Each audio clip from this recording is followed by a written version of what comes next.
नमस्कार। कार्यक्रम पर्यटन बहसमा हार्दिक स्वागत छ। यस कार्यक्रममा हामी पर्यटन क्षेत्रका विविध विषयमा कुराकानी गर्दछौँ। यसै क्रममा आजको कार्यक्रममा हामी पर्यटन क्षेत्रमा विशेष गरेर ट्राभल एन्ड टुर्स अपरेटरहरूको अवस्था कस्तो रहेको छ, यो कोरोना महामारी विश्वव्यापी रूपमा फैलिएको कोरोना महामारीका कारण यस क्षेत्रमा कति असर पारेको छ, यस क्षेत्रमा आश्रित परिवारहरू कतिको समस्यामा परेका छन् र अब भविष्यमा के कसरी अगाडि बढ्न सकिन्छ अथवा नयाँ किसिमका रणनीति सर्भाइभ हुनेदेखि लिएर यसमा चाहिँ राम्रो फ्युचर बनाउनको, भविष्य बनाउनको लागि के कस्ता रणनीतिहरू तयार गरिँदैछ भन्ने बारेमा आजको कार्यक्रममा हामी कुराकानी गर्नेछौँ। यस विषयमा कुराकानी गर्नको लागि आज हामीसँग हुनुहुन्छ society of travel and tours operators Nepal सोटोका निवर्तमान अध्यक्ष अनिल लामा। नमस्कार सर। नमस्कार सर। स्वागत छ तपाईँलाई कार्यक्रममा। धन्यवाद। के छ, आराम हुनुहुन्छ? एकदम। अहिले अब लकडाउनले गर्दाखेरि कोरोनाको त्रास कतिको छ, बकाइदा छ। अन्तर्राष्ट्रिय जगतदेखि लिएर नेपालमा पनि यसको महामारी राम्रै छ। यसले गर्दाखेरि अहिले अब लकडाउनको पालना, त्यस पछाडि अब अहिले विभिन्न सेफ्टी मेजर्सहरूलाई ध्यानमा राखेर बिस्तारै घर बाहिर निस्किने, अब कार्यालय जाने स्थिति बनेको छ। यो मानसिक त्रास त मान्छेमा छ नै। अब यहाँ त यो मानसिक त्रास सँगसँगै आर्थिक त्रास पनि सुरु हुँदैछ अथवा भइरहेछ होला यहाँ। के छ, कस्तो छ यो? अब अलिकति मानसिक त भइहाल्यो, आर्थिक चाहिँ कस्तो छ पाटो यहाँ? अब तपाईँले एकदम करेक्ट नै भन्नुभयो। अब इकोनोमिकल कन्डिसन अहिले अब वर्ल्डकै, नट इभन नेपालको मात्रै होइन, वर्ल्डकै इकोनोमिकल कन्डिसन यो कोरोनाले गर्दाखेरि ठप्प भएको स्थिति नै हो।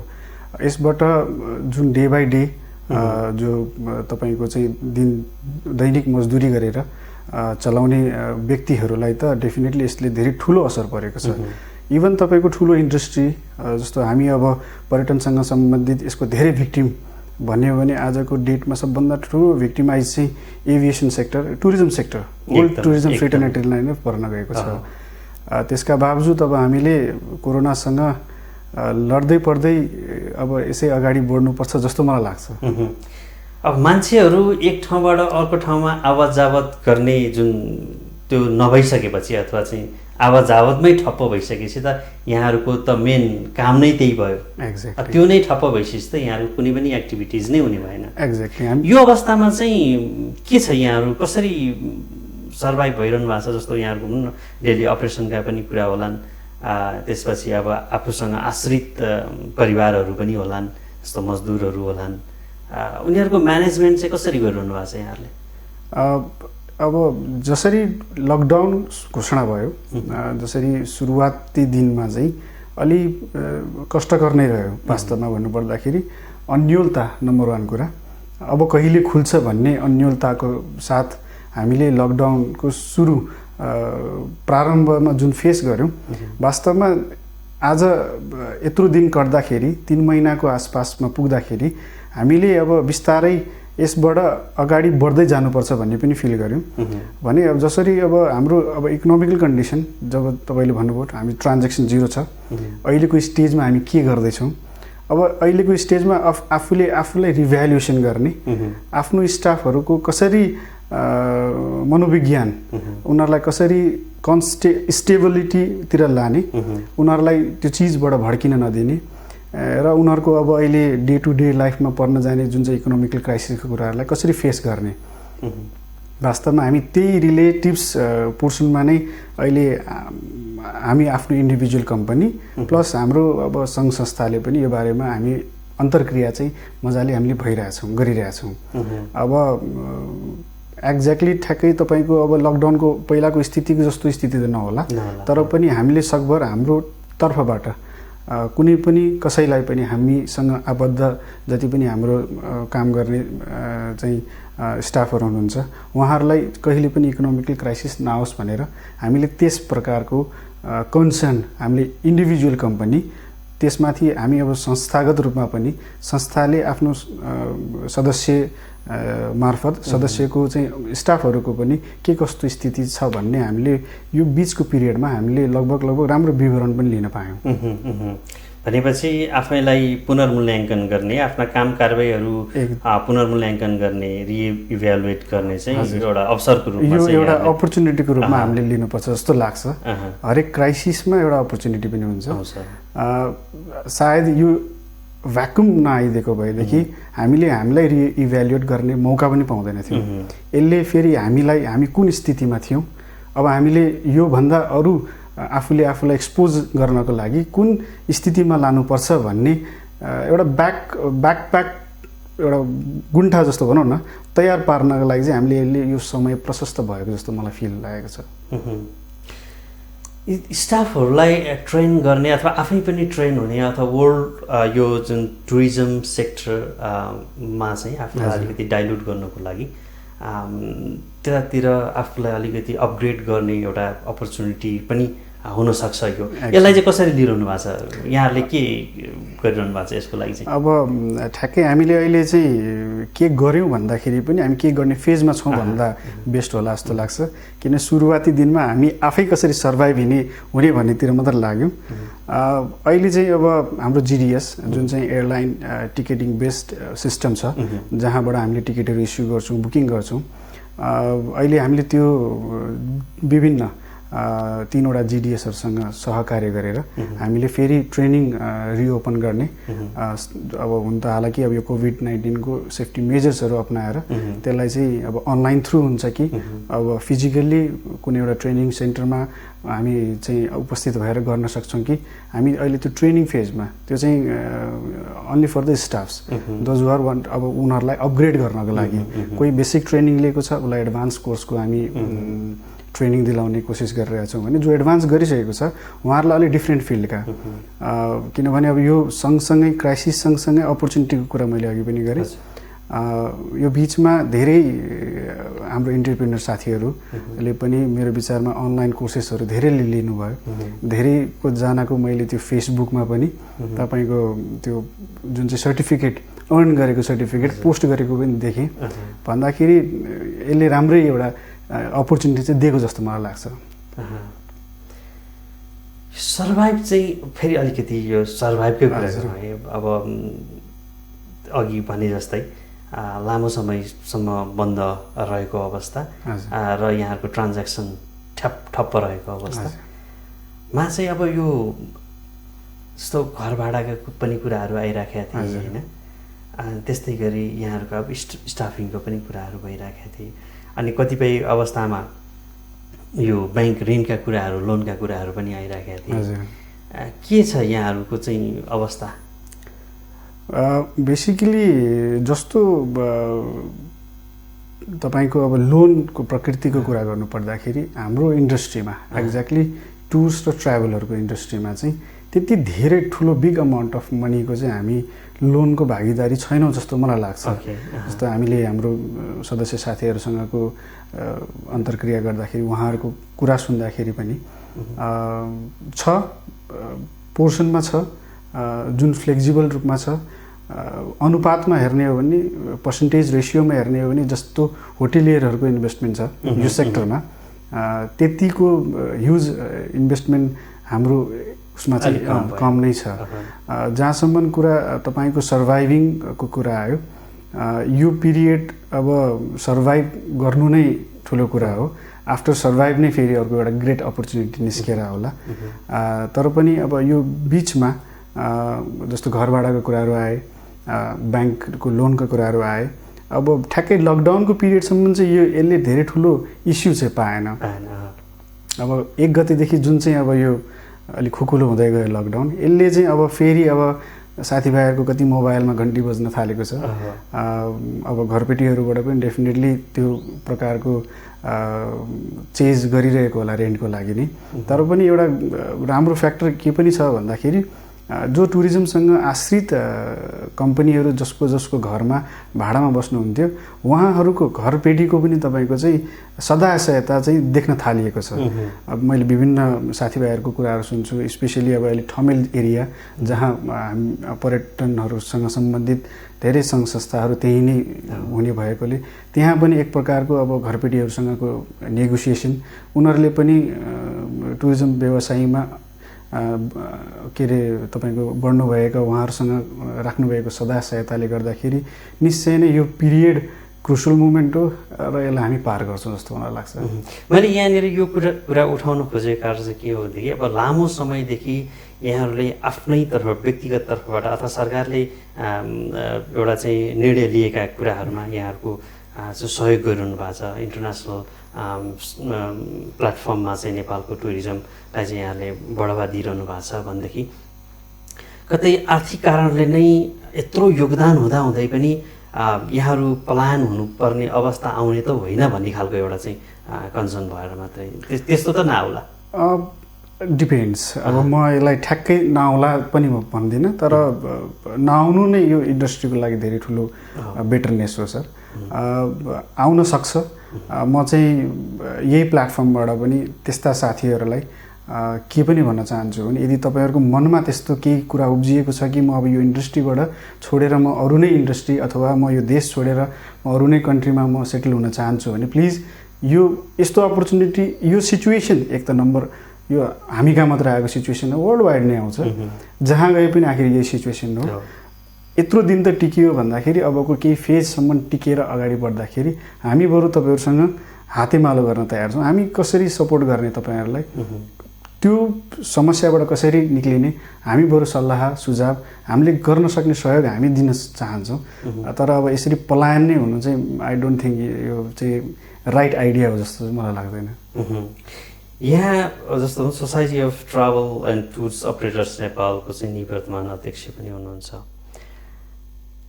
यो एउटा चाहिँ साङ्गठनिक रूपमा चाहिँ यहाँहरूले अब जस्तो होइन पलायनकै कुरादेखि लिएर यहाँले अलिकति त भनिसक्नुभयो, केही त्यस्तो प्लान बनाएको छौँ हामीले एउटा चाहिँ साङ्गठनिक रूपमा साथीहरू कोही प्लान नहुन् अथवा चाहिँ उनीहरूलाई अलिकति इन्करेज गर्नको लागि, अलिक एक्टिभ गराउनको लागि? सबभन्दा ठुलो कुरा त मेन्टल हेल्थ नै हो जस्तो मलाई लाग्छ। हामी यो लगभग 3 महिनाको पिरियडमा सबभन्दा धेरै आक्रान्त पीडित हामी मेन्टल्ली नै छौँ। किनभने अब भोलि के हुने हो, सायद यो कोरोना कहिले नसकिने हो कि अब फेरि भोलि यो जुन स्ट्याटसमा मेरो बिजनेस रन भइरहेको थियो त्यो सिचुएसनमा फेरि बिजनेस रन नहुने हो कि भन्ने जुन चाहिँ एउटा मेन्टल प्रेसर र मेन्टल हेल्थ सम्बन्धी त्यो जुन चाहिँ जो व्यक्तिहरू जो हाम्रो साथीभाइहरूमा हुनुहुन्छ, हामीले यो बिचमा सकभर उहाँहरूसँग कन्भर्सेसन सबैभन्दा ठुलो औषधि नै अहिले त कुरा गर्नु नै हो। उहाँको सिचुएसन, उहाँको समस्या, किनभने जसले समस्या भोगिरहनु भएको छ उहाँले सोच्नुहुन्छ कि यो समस्या मलाई मात्रै छ, तर कुरा गर्दाखेरि उहाँले पनि के फिल गर्नुहुन्छ, उहाँलाई पनि त यो समस्या रहेछ भन्ने कुरा भएको भएर हामीले यो पिरियडमा जति पनि हाम्रो नेटवर्कमा हाम्रो संस्थासँग, नट इभन हाम्रो संस्थामा मात्र होइन अरू सङ्घ संस्थासँग पनि रिलेटेड भएका साथीहरूसँग पनि हामी अब अहिले त सोसियल प्लेटफर्महरू धेरै नै छ, त्यहाँबाट हामीले उहाँहरूसँग निरन्तर हामीले कम्युनिकेसनको आधारमा उहाँहरूलाई चाहिँ एक प्रकारको एक अर्कालाई हौसला दिने काम चाहिँ हामीबाट यो भएको छ। यो मुभमेन्टमा मेरो विचारमा यो नै सबैभन्दा राम्रो ओखती हो जस्तो मलाई लाग्छ। एकदमै। अब अहिलेको प्रेजेन्ट सिचुएसनको बारेमा त हामीले कुराकानी गऱ्यौँ, अब अलिकति फ्युचर प्लानिङको बारेमा पनि कुराकानी गऱ्यौँ। जस्तो इन्टरनेसनल मार्केटमा एउटा एक किसिमको हाम्रो नेपालप्रतिको राम्रो छवि बन्दै गएको अवस्था थियो। झन् यो भिजिट नेपाल 2020 अनाउन्स गरिसकेपछि र त्यतिखेरका प्रचार प्रसारका जुन सामग्रीहरू इन्टरनेसनल मार्केटमा हामीले पठायौँ त्यसले गर्दा नि अलिकति राम्रो छवि पनि सकेको थियो। अब यो कोरोना भाइरस आइसकेपछि अब मान्छेहरूको यो ट्राभल ट्रेन्ड नै परिवर्तन हुने हो कि भन्ने एक किसिमको डर पनि छ।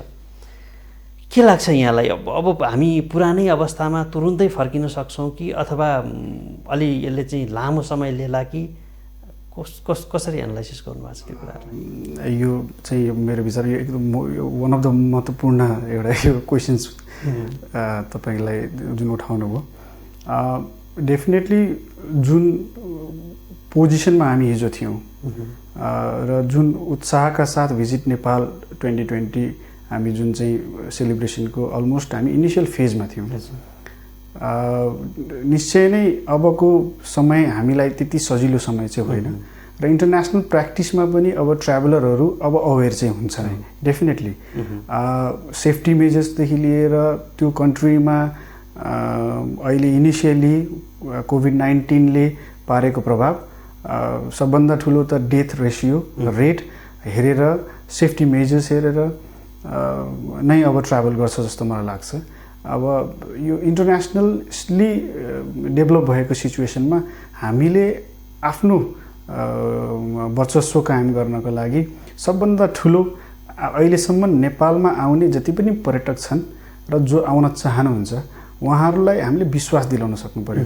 नम्बर 1 कुरा त कि हामीमा यो छ, हाम्रो प्रोडक्ट यो हो, तपाईँ उडेर आउनु भएदेखि तपाईले यो सेफ्टी मेजर्सहरू युज गर्नुहुन्छ, तपाईलाई हामी यसरी राख्छौँ, यसरी घुमाउँछौँ, त्यो कारणले गर्दाखेरि तपाईँ लगभग 100% त नभनौँ 99.9% चाहिँ तपाईँ सेफ हुनुहुन्छ भन्ने जबसम्म हामीले उहाँहरूलाई विश्वास दिलाउँदैनौँ तबसम्म कुनै आधार चाहिँ हुँदैन जस्तो मलाई लाग्छ नेपाल आउनको लागि चाहिँ। हजुर, साइकोलोजिकल्ली मान्छेहरूलाई यति हिट गरिसकेको छ कि अब हजुर भनौँ न यो टुर अपरेटर्सहरूले अब ट्राभल एजेन्ट्सहरूले जतिसुकै आकर्षक यो चाहिँ हाम्रो नेचुरल रिसोर्सेसहरू देखाए पनि उनीहरूले सेफ्टी मेजर्स चाहिँ राम्रो भएन अथवा उनीहरू म सेफ हुन्छु भनेर विश्वस्त भएनन् भने त आउने कुरो भएन।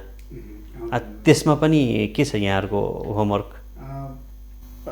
भर्खरै त्यसको लागि मैले तपाईँलाई भन्नै पर्छ, भर्खरै हाम्रो पर्यटन मन्त्रालय नेपाल टुरिज्म बोर्ड को संयुक्त प्रयासमा अहिले यो तपाईँको health and safety measures guideline protocol अहिले भर्खरै रिलिज पनि भएको छ। व्यवसायले व्यवसाय सुरु गर्दाखेरि सञ्चालन गर्दाखेरि कस्ता कस्ता सेफ्टी मेजर्सहरू अपनाउनु पर्ने, होटलले, रेस्टुरेन्टले, ट्रान्सपोर्टेसनले, टुरिस्टसँग सम्बन्धित भेहिकल एजेन्सिजहरूले कस्तो सेफ्टी मेजर्स गाइडलाइन्स प्रोटोकलहरू अपनाउँदाखेरि हामीले आउने ट्राभलरहरूलाई रिस्क फ्री गर्न सक्छौँ भनेर त्यो एउटा प्रोटोकल चाहिँ भर्खर गाइडलाइन निक्लेको नै छ।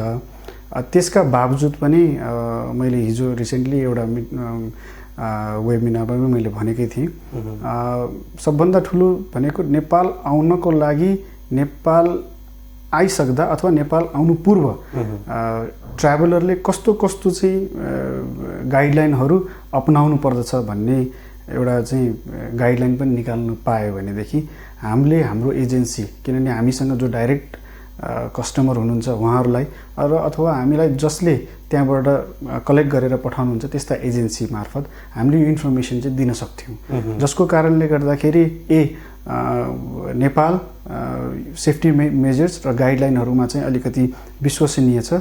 हामी यहाँ ट्राभल गर्दाखेरि हामीलाई डेफिनेटली केही सकभर 100% त नभनौँ, सकभर हामीलाई चाहिँ केही हुँदैन भन्ने जबसम्म उहाँहरूलाई फिल हुँदैन तबसम्म चाहिँ हामीलाई अब वेट एन्ड वाचमै बस्नुपर्छ जस्तो मलाई लाग्छ।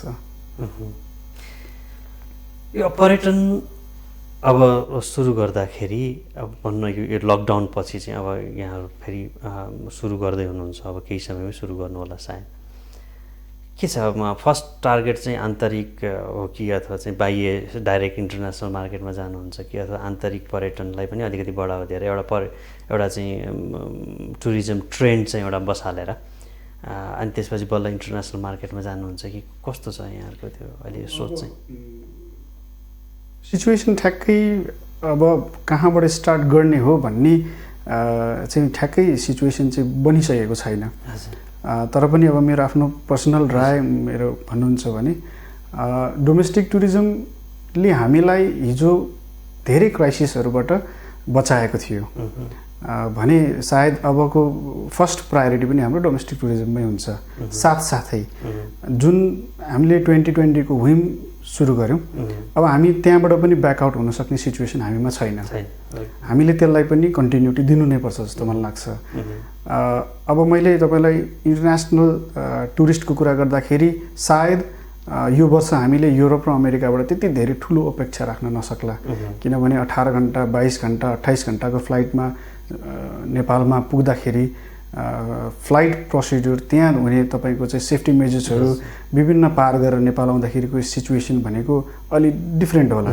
तर पनि नेपालमा आउने जति पनि डाइरेक्ट फ्लाइटहरू जुन डेस्टिनेसनबाट 3 घन्टा 4 घन्टाको दूरीमा नेपाल आउने फ्लाइटहरू त्यो एरियामा चाहिँ हामीले प्रमोसन गर्न जरुरी छ। किनभने हाम्रो सबैभन्दा ठुलो छिमेकी राष्ट्रहरू नै हाम्रो मेन सोर्स नै हो। एकदमै त्यसको लागि हामीले डोमेस्टिक टुरिज्मलाई बढावा दिनैपर्छ, त्यसमा कुनै अब्जेक्सन नै छैन। अझ यो 3 महिनाको पिरियडमा डेफिनेटली अब मिनिस्ट्री लेभलमा विभागमा नेपाल टुरिज्म बोर्डले पनि सायद केही न केही सोचेको होला। कस्तो प्रोग्राम गर्दाखेरि, कस्तो इभेन्ट बनाउँदाखेरि, कस्तो प्रोडक्ट दिँदाखेरि चाहिँ तपाईँले हाम्रो लोकल र इन्टरनेसनल मार्केटका प्यासेन्जर्स र कस्टमरहरूलाई अट्र्याक्ट गर्न सक्छौँ। उहाँहरूले अब निकट भविष्यमा अब ओपन भइसकेपछि उहाँहरूले ल्याउनु नै होला। तर पनि डोमेस्टिक फिचर्समा हेर्ने हो भने अब प्रादेशिक रूपमा प्रादेशिक संरचना भएको कारणले गर्दाखेरि अन्तर्प्रदेशीय हामीले अब टुरिज्म प्रमोसन गर्नु नै पर्छ, जसको कारणले गर्दाखेरि अब हामी भित्रै पनि डेभलप हुने सम्भावना म्याक्सिमम छ। किनभने हिजो सिङ्गो थियो, हामीलाई त्यो फिल हुँदैन थियो, पूर्व र पश्चिम भन्थ्यौँ होइन, हामी बिच भागमा बसिरहेको थियौँ। भने आज 7वटा प्रदेश भएको भएर प्रादेशिक रूपमा प्रदेशले आफ्नो प्रोडक्ट लाई अलिकति कसरी इन्हान्स गर्ने, त्यसलाई पलिसिङ गरेर त्यसलाई मार्केटमा एउटा मेटेरियलको रूपमा बेच्नको लागि योग्य कसरी बनाउने, त्यो प्रदेश लेभलमा पनि भइरहेको छ। हरेक प्रदेशले यो काम गरिरहेको छ। भने अब हामी बिच पनि एउटा कम्पिटिसन, हामी बिचमा पनि बिजनेस एक्सचेन्ज हुन चाहिँ मलाई जरुरी छ जस्तो लाग्छ। प्रादेशिक यो टुरिज्म जुन डेस्टिनेसनहरू छ त्यसको त प्रदेश सरकारले चाहिँ अथवा चाहिँ नेपाल सरकार केन्द्रीय स्तरबाट अथवा क्षेत्रीय स्तरबाट त्यो आउला। यहाँहरूले चाहिँ कसरी तयारीकै कुरा गरौँ न, अब यो टुरिस्ट डेस्टिनेसनहरू यहाँहरूले नि अब सेल गर्ने नै हो। त्यो सेल गर्नको लागि चाहिँ अब त्यसको चाहिँ एउटा चाहिँ क्राइटेरिया बनाउनु होला, एउटा ब्रोसरको पनि सोच बनाइरहनु भयो होला, कुनै पनि चिजलाई मार्केटमा कसरी सेल गर्ने भन्ने खालको। डोमेस्टिक रूपमै सेल गर्दाखेरि चाहिँ यो प्रदेश सरकारले तोकेका अथवा चाहिँ नेपाल केन्द्रीय सरकारले तोकेका कुराहरूलाई नै मेजर मानेर चाहिँ यहाँहरूले अगाडि बढ्नुहुन्छ कि अथवा आफ्नै तर्फबाट पनि कुनै त्यस्तो केही तयारी गर्नुभएको छ? यो चाहिँ अब हामी एउटा प्राइभेट सेक्टर ओन एसोसिएसन भएको कारणले गर्दाखेरि हामीले विगत लगभग हामीले 5-6 वर्ष जति भयो, हामीले हरेक वर्ष एउटा प्रोडक्टलाई नै हामीले आइडेन्टिटी, त्यो प्रोडक्टको आइडेन्टिटी, त्यसको कम्प्लिटली ब्याकग्राउन्ड हामीले रिसर्च गरेर त्यो प्रोडक्टलाई हामीले मार्केटमा बेच्न सक्छौँ कि सक्दैनौँ भन्ने जब हामी त्यो पोस्चरमा पुग्छौँ तब मात्र हामीले कुनै एउटा प्रोडक्टलाई अँगालेर त्यसलाई हामीले मार्केटिङ गर्दै आइरहेका छौँ। अहिलेसम्मको हाम्रो हिस्ट्री सोटो नेपालले गरेको। अब हिजोको दिनमा प्रादेशिक संरचना नभएको कारणले गर्दाखेरि हामीले मार्केटमा के बिक्छ, मार्केटमा कस्तो प्रोडक्ट चाहिँ रुचाउँछ भन्ने हिसाबले हामीले मार्केट त्यो अनुसारले रिसर्च गर्दै गयौँ। अबको दिनहरूमा डेफिनेटली तपाईँले भन्नुभएको जस्तै प्रादेशिक पर्यटन मन्त्रालयसँग सम्बन्धित उहाँहरूसँग हामी कोलाबरेट गरेर उहाँहरूका भएका प्रोडक्टहरूलाई हामीले मार्केटमा लिएर आएर बेच्नको लागि चाहिँ हामी उहाँहरूसँग करेस्पोन्डिङ चाहिँ गर्नको लागि चाहिँ हामी तयार छौँ। योभन्दा अगाडिको ट्रेन्ड चाहिँ मैले यो क्वेसन यहाँलाई किन उठाएँ प्रश्न भने योभन्दा अगाडिको ट्रेन्ड चाहिँ लगभग सरकार चाहिँ अलिकति उदासीन हुने र यहाँहरूको आफ्नै एउटा चाहिँ सक्रियतामा, चाहे त्यो अन्तर्राष्ट्रिय मार्केटमा होस् अथवा चाहिँ इन्टरनल रूपमा चाहिँ यहाँहरू आफैले गइरहनु भएको थियो। अबको चाहिँ के छ भन्ने खालको कुरो मात्रै रह्यो त्यो चाहिँ। डेफिनेटली निश्चय नै तपाईँको सरकार हिजो पनि हामी प्राइभेट सेक्टरप्रति त्यति उहाँहरूको नजर हामीमा पुगेको छ जस्तो मलाई हिजो पनि फिल छैन, आज पनि फिल त्यति भइरहेको स्थिति छैन हामी पर्यटन व्यवसायहरूलाई पनि। र यो एउटा क्रुसियल मोमेन्ट पनि हो, सधैँ प्राइभेट सेक्टर नै लागिरहेको छ। अब हिस्ट्री नै हेर्ने हो भने त टुरिज्म बोर्डको जन्म अब 22-23 वर्ष भयो, त्योभन्दा अगाडिदेखि नै विभिन्न सङ्घ संस्थाहरूले नाटाहरू उहाँहरूले यसको लिडरसिप लिइरहनु भएको छ र यसलाई एउटा इन्डस्ट्रीको रूपमा स्थापित गर्दै लानुभएको छ। अब आजको यो फेजमा आइसकेपछि जुन अब अहिले पर्यटन मन्त्रालयको कन्सर्न देख्दाखेरि सायद उहाँहरूबाट पनि केही आश गर्ने समय चाहिँ आएको छ। तर अपर्च्युनिटी यो पनि हो, उहाँहरूले पनि यदि गराउन देखाउन सक्नुहुन्छ यो पिरियडमा हामी छौँ, हामीले तपाईँहरूलाई हामी सरकार र प्राइभेट सेक्टर हातेमालो गरेर अगाडि बढ्नुपर्छ भन्ने उहाँहरूले अहिलेको सिचुएसनमा देखाउन सक्नुभयो भने दिस इज द एकदम राइट एकदम पर्फेक्ट टाइमिङ छ। यदि यो समय पनि गुमाउनु भयो भने मलाई लाग्दैन कुनै प्राइभेट सङ्घ संस्थाले प्राइभेट बिजनेस हाउसेसले फेरि सरकारको मुख ताकेर प्रमोसनमा गएर मान्छेले रहने भन्ने कुरामा चाहिँ मलाई यो त्यति साह्रो विश्वास चाहिँ लाग्दैन। यो सरकारले किन अलिकति भन्न एक्टिभली यसमा चाहिँ नलागेको होला? जस्तो भनौँ न विश्वका कतिपय देशहरू टुरिज्म सेक्टरबाटै उनीहरूले मनग्गे आम्दानी गरिराखेका छन्। टुरिज्म उनीहरूको मेजर इन्डस्ट्रीको रूपमा उनीहरूले डेभलप गरेका छन् र देशको जिडिपी पनि उनीहरूको चाहिँ एकदम कन्ट्रिब्युसन पनि हाई छ टुरिज्म सेक्टरबाट। हामीले पनि आखिर त्यो किसिमले चाहिँ अगाडि बढ्ने हो र जस्तो भनौँ न यहाँहरू जस्तो व्यवसायीहरूलाई चाहिँ एउटा अपर्च्युनिटी दिने हो भनेदेखि त यसले पनि एउटा चाहिँ भन्न त अब यो टुरिज्म सेक्टरलाई चाहिँ समृद्ध नेपालको एउटा चाहिँ पिलरको रूपमा चाहिँ लिएको छ भनेर भनिन्छ र पनि त्यो गर्न सक्यो भने त अझ राम्रो हुन्थ्यो होला नि है। किन चाहिँ यो सरकारको ध्यान नपुग्यो हो कि के लाग्छ यहाँलाई? सबभन्दा ठुलो प्रब्लम सरकार भन्दा पनि हाम्रो तालुकवाला मन्त्रालय जुन पर्यटन मन्त्रालय कहिले पनि पर्यटन बुझ्ने व्यक्तिले लिडरसिप लिनुभएको जस्तो मलाई फिल भएको छैन। जो लिन खोज्नु भएको थियो, जो बुझ्दै हुनुहुन्थ्यो, जो बुझ्ने चरणमा हुनुहुन्थ्यो, फेरि अब यो पोलिटिकल सिनारियो अब उहाँहरूको पनि अब तुरुन्तै डिफ्रेन्ट अर्को मन्त्रालय आउने अथवा अर्को नयाँ त्यहाँ लिडरसिप आउने भएको कारणले गर्दाखेरि र अर्को कुरा जिडिपी ग्रोथमा पनि तपाईँले भन्नुभएको जस्तै कहिले पनि नेपालको टुरिज्म सेक्टरबाट जिडिपी ग्रोथ यति भयो भन्ने कुरामा सरकार पनि कहिले आश्वस्त भयो जस्तो मलाई लाग्दैन। न उहाँहरूले हामीमा दृष्टि राख्नुभयो न हामीले नै उहाँहरूलाई चाहिँ त्यो जिडिपी ग्रोथमा सघाउनलाई हामीले सहयोग गर्यो जस्तो मलाई लाग्छ। किनभने हामीसँग प्राइभेट सेक्टरसँग सरकारले जहिले पनि आशा गर्नुपर्ने कुरा के हो भने उहाँहरूलाई कसरी फेसिलिटेट गर्ने र उहाँबाट कसरी धेरै से धेरै रेभिन्यू जेनेरेट गर्नेतिर लाग्नुपर्छ जस्तो मलाई लाग्छ। सरकारको मेन मोटिभ नै भनेको भने कहिले त्यतातिर नै गएन।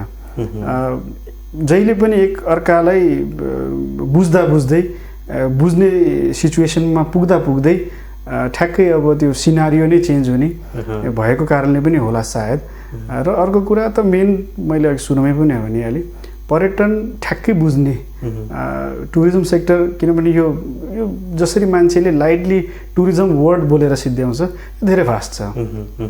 विभिन्न विधाहरू छ, विभिन्न ब्रान्चेसहरू छ जसमा एउटा कुनै ब्रान्चेसमा तपाईँले चाहिँ पिएचडी गर्न पनि सक्नुहुन्छ भने यसमा डेप्थमा कोही व्यक्ति पुग्न नै सक्नु भएन लिडरसिपमा आएका व्यक्तिहरूले भने। अर्को कुरा हामीले पनि त्यो कन्ट्रिब्युसन गर्न सकेनौँ तब उहाँहरूको नजरमा हामी परेनौँ भन्ने चाहिँ मलाई फिल छ। भनेपछि यहाँहरूले पनि बुझाउन सक्नु भएन, उहाँहरू पनि बुझ्न सक्नु भएन अथवा चाहनु भएन। र यो बिचमा तपाईँको अलिकति स्थायी सरकारको रूपमा रहेको ब्युरोक्राट्सको चाहिँ के छ? उहाँहरू त लामो समय पोलिटिकल उसमा त चेन्ज भइरह्यो, सिनारियो चेन्ज भइरह्यो। योभन्दा अगाडि त अझ गभर्मेन्टहरू पनि केही समयमै चेन्ज हुने त्यो किसिमको एउटा ट्रेन्ड थियो। तर यो कर्मचारी ब्युरोक्राट्स त स्थायी सरकारको रूपमा त्यहीँ रहेका थिए। उहाँहरूलाई पनि हामीले बुझाउन नसकेको हो अथवा बुझ्नु नचाहेको? उहाँहरूमा चाहिँ अब हाइली बुझाइ भयो भन्ने मेरो अनुमान छ। उहाँले धेरै बुझ्नुभयो। अब उहाँहरूको नजरमा पर्यटन व्यवसाय भनेको ह्युज इन्भेस्टमेन्ट र लेस रेभिन्यू जेनेरेट कम्पनी बाहेक उहाँहरूले त्यो बुझाइ नै बुझ्नु भएन। किनभने हाम्रो बिजनेस अलिक ग्ल्यामरस बिजनेस छ। हामी विदेशी लिएर आउँछौँ, विदेशी घुमाउँछौँ, नेपालीहरूलाई विदेश लान्छौँ, विदेश घुमाउँछौँ। नर्मल्ली ब्युरोक्रेसीले हेर्दाखेरि उहाँहरू सधैँ घुमिरहनु भएको छ होइन। तर त्यो ब्याकग्राउन्डमा त्यो बिजनेस गर्दाखेरि हामीले के स्टेपहरू कति स्ट्रगल गऱ्यौँ। किनभने कुनै एउटा तपाईँको फरेनरलाई नेपालमा ल्याउन त्यति सजिलो छैन। एक पटकमा त आउँदैन, दोस्रो पटकमा नि आउँदैन, पटक पटकको प्रयासपछि बल्ल ऊ कन्भिन्स भएर नेपाल आउने हो भन्दाखेरि त्यो पार्ट उहाँहरूले बुझेर बुझाउनु भयो या बुझ्न कहिले खोज्नु भएन। किनभने धेरै लामो समयसम्म उहाँहरू ब्युरोक्रेसी लेभलमा रहेर यो हरेक हाँगा बिङ्गा हाम्रो धेरै हाँगा बिङ्गाहरूसँग उहाँ धेरै रिलेट पनि हुनुहुन्छ, धेरै बुझ्नु पनि भएको छ। तर पनि उहाँहरूबाट कहिले कहिले अब लाग्छ धेरै बुझा जस्तो लाग्छ कन्भर्सेसन गर्दाखेरि, तर कहिले लाग्छ केही बुझ्नु भएको छैन जस्तो लाग्छ जब चाहिँ नीति बनाउने अथवा जुन निर्णय लिने र बेलामा। मैले अघि एउटा कुरा छुटाएँ, भन्दै थिएँ जुन ब्रिजिङको काम जुन चाहिँ एउटा ब्युरोक्रेसीले गर्नुपर्ने थियो, एउटा लिडरसिप र इन्टरप्रेन्योरको बिचमा रहेर जुन चाहिँ ब्रिजिङको काम गर्नुपर्ने थियो, त्यो कहिले पनि त्यति स्मुथली पनि भएन। त्यो कारणले गर्दाखेरि पनि हाम्रो लिडरसिपसँगको सधैँ एउटा बायसनेस, एउटा दूरी रहि नै रह्यो। अब भनिदिनुहोस् न, अब साँच्चै हामी यो पहिला हाम्रो ट्रेन्ड पनि को बारेमा पनि कुरा गऱ्यौँ, अब अहिले कोरोना भाइरसको यो सङ्क्रमणको अवस्थाको बारेमा पनि कुरा गऱ्यौँ, अब भविष्यको योजनाको बारेमा पनि कुरा गऱ्यौँ। अब यसमा चाहिँ सरकारले के गर्नुपर्छ अथवा यहाँहरूले के गर्नुपर्छ, विशेष गरी सरकारले यहाँहरूलाई कस्तो किसिमको सपोर्ट गर्नुपर्छ फेरि त्यही अवस्थामा फर्किनको लागि के छ, अलिकति त्यसको बारेमा भनिदिनुहोस् न। मेन अब देखेको मैले त मार्केटिङ नै छ। अब वर्ल्ड इन्टरनेसनल ट्रेन्ड अनुसार इन्टरनेसनल टुरिज्म फ्रेटर्निटीले अबको मार्केटिङ प्रोस्पेक्ट कसरी अगाडि बढाउँछ। अब तपाईँको लागि मैले भनिहालेँ, इटली खुल्यो होइन, त स्पेन खुल्यो होइन, युरोपको मेजर सिटिजहरू अहिले तपाईँको टुरिस्टिक डेस्टिनेसन खुले तापनि उहाँहरूको आज त्यो त्यहाँ जुन ठाउँ खुलेको छ त्यो ठाउँको कन्जम्सन भनेको अब अहिले डोमेस्टिक मात्रै छ, एकदमै इन्टरनेसनल ट्राभलर छैन। भन्दाखेरि त्यहाँ कस्तो कस्तो मेथडहरू युज गरिरहेको छ आफ्नो डोमेस्टिक ट्राभलर्सहरूलाई घुम्नको लागि, घरबाट निकालेर घुम भन्नको लागि एक्ज्याक्टली त्यस्तै फिचर्सहरू। किनभने अब जियोग्राफिकल कन्डिसनमा डिफ्रेन्ट कुरा हुन्छ, उहाँको र हाम्रो कुरा त डेफिनेटली मिल्दैन। भए पनि हामीले पनि अबको दिनमा कस्ता ट्रेन्ड र सिनारियो त एक्ज्याक्टली हेर्न सक्यो, ट्रेन्डलाई हेर्न सकियो। किन हामी जहिले नेपालको टुरिज्म किन पछाडि पर्छ, म अलिकति ब्रिफमा बताउन चाहन्छु। जहिले पनि हामीले इन्टरनेसनल ट्रेन्डलाई जहिले नेग्लेक्ट गर्दै हिँड्यौँ, कहिले पनि हामीले इन्टरनेसनल ट्रेन्डलाई पछ्याउँदै हिँडेनौँ। हामी ट्रेडिसनल वेमै मार्केटिङ गऱ्यौँ, ट्रेडिसनल वेमै हामीले मान्छे कस्टमरहरू लिइरहेछौँ, हामी त्यही अनुसारले ह्यान्डल गरिरहेछौँ। हामीमा त्यो भन्नुपर्दाखेरि प्रोफेसनलिजम ठ्याक्कै चाहिँ आएन। भन्दाखेरि हामी मार्केट ट्रेन्ड अनुसार हामी कहिले चल्न पनि पाएनौँ, चल्न पनि चलेनौँ। तर अब सिनारियो डिफ्रेन्ट भयो, डिजिटलाइजेसनको युगमा आयौँ होइन। तपाईँको कुनै संसारको कुनै एउटा ठाउँमा भएको कन्ज्युमरले तपाईँको अनलाइन पोर्टल हेरेर बुक गर्न सक्छ, पर्चेज गर्न सक्छ भने अबको यो स्टेजमा हामीले डिफ्रेन्ट फड्को पनि मार्नुपर्छ जस्तो मलाई लाग्छ। त्यो कारणले पनि अब पनि हामी इन्टरनेसनल पाथ, इन्टरनेसनल ट्रेन्डलाई हामीले पछ्याउन सकेनौँ भने फेरि पनि हामी अलि पछाडि नै पर्छौँ। त्यसको लागि हामीले फेरि धेरै टाढा पनि जानुपर्छ जस्तो मलाई लाग्दैन। इन्डिया, चाइना कोही ट्रेन्ड हेर्ने हो भने पनि हामीले ठुलो एक्सपेक्टेसन अरू चाहिँ टाढाको कन्ट्रीबाट नराख्दा पनि हुन्छ। हामीले हाम्रो प्रडक्टलाई खालि इन्टरनेसनल ट्रेन्ड अनुसार कसरी सेल गर्न सक्छौँ, त्यसलाई सेलेबल कसरी बनाउन सक्छौँ भन्नेतिर मात्रै लाग्यो भने पनि मेरो विचारमा यसलाई हामीले बुस्टअप गर्न हिजोकै सिचुएसनमा, सिनारियोमा रिफर्म हुनको लागि धेरै समय कुर्नुपर्छ जस्तो चाहिँ मलाई लाग्दैन। पछि सरकारले चाहिँ जो छिमेकी मुलुकहरूको जुन अहिलेको प्रेजेन्ट जुन ट्रेन्ड छ त्यसलाई चाहिँ रेप्लिकेसन अथवा त्यसलाई चाहिँ फलो गर्नु पऱ्यो, यहाँहरूलाई त्यही अनुसारले फेसिलिटेट गर्नु पऱ्यो भन्ने खालको कुरो। हजुर, हामी कार्यक्रमको लगभग अन्त्यतर्फ आइसकेका छौँ। अन्त्यमा भनिदिनुहोस् न, अब फेरि पनि यहाँहरू साँच्चीकै रिभाइभ हुनको लागि, साँच्चीकै जुन पहिलाको जुन एउटा चाहिँ फुल फ्लेजमा जसरी चाहिँ अगाडि बढिरहनु भएको थियो, जसरी मार्केटिङ गरिरहनु भएको थियो, जसरी इन्टरनेसनल टुरिस्टहरू भित्रिरहनु भएको थियो र डोमेस्टिक टुरिज्मलाई चाहिँ एउटा चाहिँ यहाँहरूले बढावा दिइरहनु भएको थियो, त्यही अवस्थामा पुग्नको लागि अब कति टाइम लाग्ला र यहाँहरूले त्यसको लागि के कस्तो खालको चाहिँ काम भनौँ न हार्डवर्क गर्नु पर्ला, मेहनत गर्नु पर्ला त्यस्तै गरी सरकारले यहाँलाई कसरी फेसिलिटेट गर्नु पर्ला, यो 3टा कुरा चाहिँ सरसर्ती भनिदिनुहोस् न। सबभन्दा ठुलो अहिले इनिसियल फर्स्टमा नम्बर 1 कुरा एभिएसन। जबसम्म मान्छे यात्रु आउनुहुन्न तबसम्म यो इन्डस्ट्री जेरोमै रहन्छ। जुन दिन उत्रिनुहुन्छ त्यसपछि बल्ल मिटर चढ्ने कुरा हो। त्यही भएर मेरो आग्रह सरकारमा बस्नुहुने लिडरसिपका मान्यज्यूहरूलाई, मेरो आग्रह वायु यो एभिएसन सेक्टरका चाहिँ इन्टरप्रेनरहरूलाई एटलिस्ट जति सक्दो छिटो अब हामीले सेड्युल फ्लाइट चलाउन सकेनौँ भने हामी अझै पनि हाम्रो ग्रोथलाई धकिलिरहेका छौँ, अझै धकेल्दै जान्छौँ।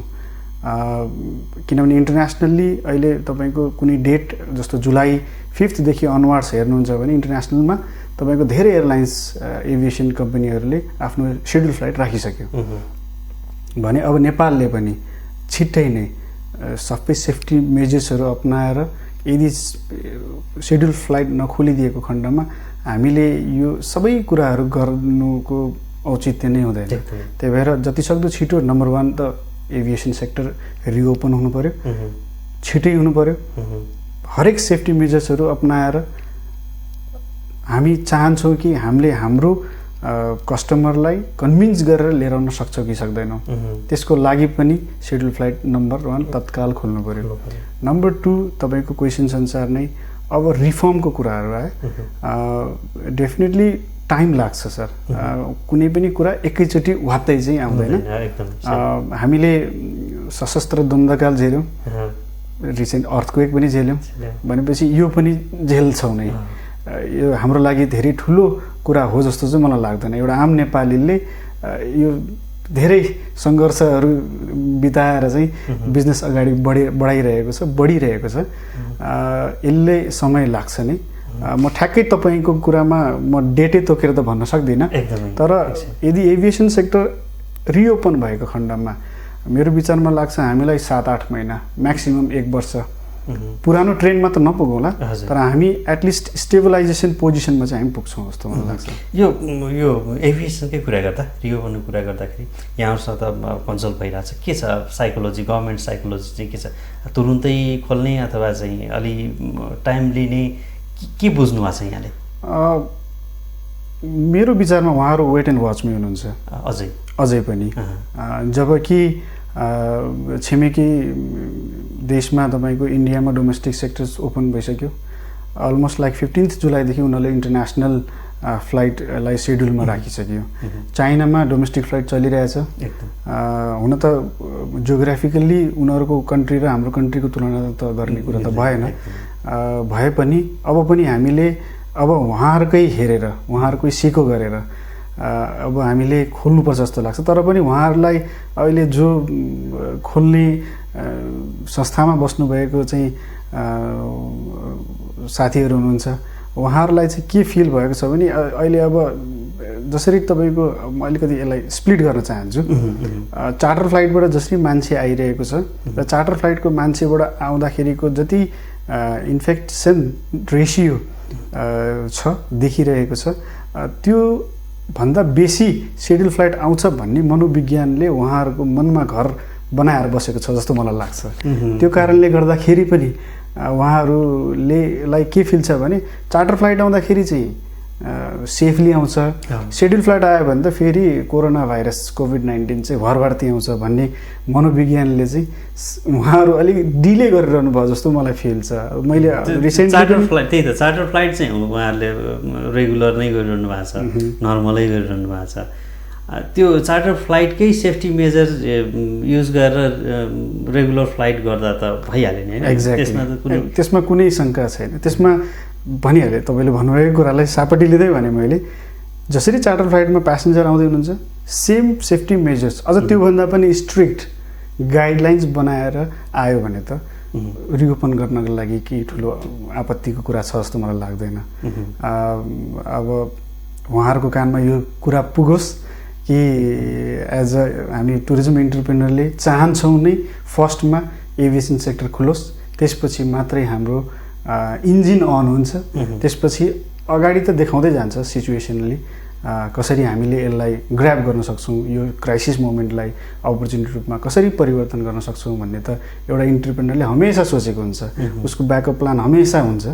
म रिक्वेस्ट गर्छु तपाईँहरूकै टेलिभिजन मार्फत पनि जो एभिएसन सेक्टरमा बस्नुभएका, जो सिभिल एभिएसनमा बस्नुभएका साथीहरूले यो सिचुएसनलाई सिरियसली हेरिदिएर सक्दो यथाशीघ्र एभिएसन इन्डस्ट्रीहरूसँग कुरा गरेर समन्वय गरेर सेफ्टी मेजरहरूलाई ध्यानमा राखेर यदि फ्लाइट सेड्युल ओपन भयो भने मलाई लाग्छ इकोनोमिकल कन्डिसनमाबाट पनि हामी त्यत्रो ठुलो क्राइसिसमा पर्दैनौँ र अहिले जुन चाहिँ मार्केटमा तनाव छ, मेन्टल प्रेसर छ, त्यसबाट पनि हामीले कन्ट्रीले छुटकारा पाउँछौँ जस्तो मलाई लाग्छ। हस् त, यहाँले निकै व्यस्तताका बावजुद पनि आफ्नो समय दिएर नेपालको tourism sector specially travels and टुर्सको बारेमा र यो कोभिड-19 को अवस्थामा यहाँहरू कसरी सर्भाइभ हुनु भइरहेछ भन्ने बारेमा यहाँले जानकारी गराइदिनु भयो। यसको लागि म लगायत सम्पूर्ण मिथिला नेपाल टेलिभिजन युनिट यहाँलाई हार्दिक धन्यवाद ज्ञापन गर्छु। हजुर, आदरणीय दर्शकवृन्द, यहाँ हुनुहुन्थ्यो society of travel and tours operators Nepal सोटोका निवर्तमान अध्यक्ष अनिल लामा। उहाँसँग हामीले नेपालमा ट्राभल सेक्टरको अहिलेको कोभिड-19 पछिको अवस्था के रहेको छ र अबको भविष्य के हुनसक्छ भन्ने बारेमा कुराकानी गऱ्यौँ। यहाँलाई हाम्रो कार्यक्रम कस्तो लाग्छ, कुनै पनि सल्लाह सुझाव प्रतिक्रिया भए यहाँले हामीलाई फोन गरेर टिपाउन सक्नुहुनेछ, त्यस्तै गरी पत्रचार पनि गर्न सक्नुहुनेछ। यहाँले यो हाम्रो कार्यक्रम युट्युब मार्फत हेर्न सक्नुहुनेछ, त्यस्तै गरी टेलिभिजन मार्फत लाइभ स्ट्रिमिङ मार्फत पनि हेर्न सक्नुहुनेछ भने फेसबुक लाइभ मार्फत पनि हाम्रो कार्यक्रमहरू हेर्न सक्नुहुनेछ। सबैका लागि सधैँका लागि भन्ने मूल नाराका साथ स्थापित यस मिथिला नेपाल टेलिभिजनका कार्यक्रमहरू यहाँहरूले युट्युब मार्फत हेर्नको लागि youtube.com/mtv नेपाल 4K लगइन गरेर हेर्न सक्नुहुनेछ। त्यस्तै गरी फेसबुक मार्फत पनि facebook.com/mtv नेपाल अनलाइन मार्फत पनि हेर्न सक्नुहुनेछ र त्यस्तै गरी लाइभ स्ट्रिमिङ मार्फत पनि संसारभरि जुनसुकै कुनाबाट पनि आफ्नो स्मार्ट सेट मार्फत हेर्न सक्नुहुनेछ, जसको लागि यहाँले लगइन गर्नुपर्ने हुन्छ www.mtvnepal.tv/live-tv। हस् त, आजलाई कार्यक्रम यति नै। अर्को हप्ता फेरि नयाँ अतिथिका साथ नयाँ विषयवस्तु लिएर उपस्थित हुनेछौँ। तबसम्मका लागि म लगायत सम्पूर्ण युनिट बिदा चाहन्छु। नमस्ते।